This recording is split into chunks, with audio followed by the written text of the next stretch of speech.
I'm surprised to find myself up here, but Ken McKenzie asked me so nicely to speak for a few minutes about why I give to All Saints Episcopal Church. And I have to wonder if this is some sort of payback for the quizzing he got about the financial situation here.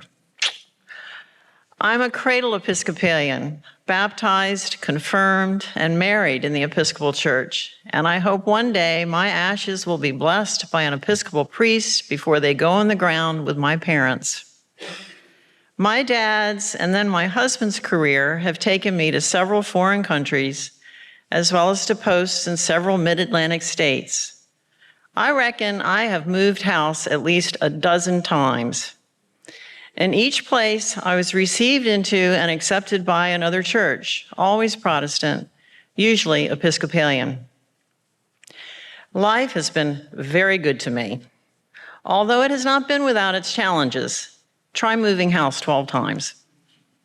I thank God and his encouragement to follow this faith for keeping me on the right path, a path with numerous zigs and zags. Growing up, I went to Sunday school, joined church youth groups, sang in the choir, and so on. My children did the same. I eventually was invited to Altar Guild and Flower Guild, and at one point, I worked for years in a church office. All of that about my experience with the church is not meant to impress anyone. I share it with you to illustrate the foundation I have made to be involved, informed, and proactively live my promise to God. My involvement in the administration of the church grew. I was elected to vestry. I've been a junior warden. I've been senior warden, and then, alas, treasurer. Now there's an eye-opener. We kept moving around. Panama, England, Australia, even to Hawaii, where we were until retirement. I've now returned to Maryland and the family farm.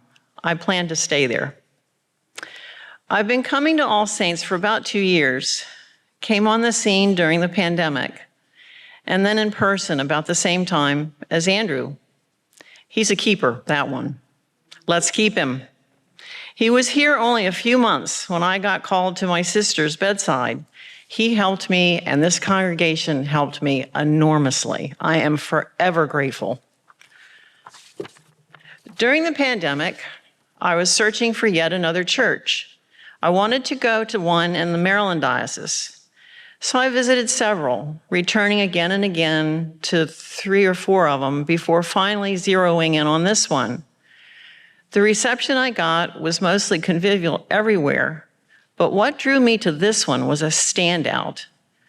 The technology was just amazing, all thanks to Steve Watson and the Diocese of Maryland.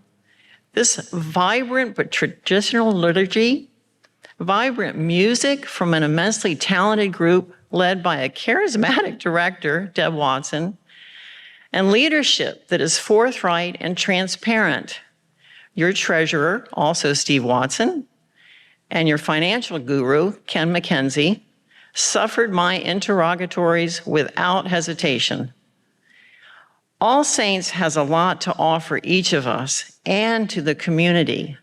There's a lot going on here, many moving parts. Each of those parts requires commitment, a commitment of time, talent, and forever and ever, treasure. Treasure, meaning money, an endless stream of it. I'm offering mine to this church. I want to encourage you to do the same. There's a pledge card in each of the pews. Make it easier for your vestry and your treasurer to come up with a budget and keep all that is so great with All Saints going strong. Thank you, and amen.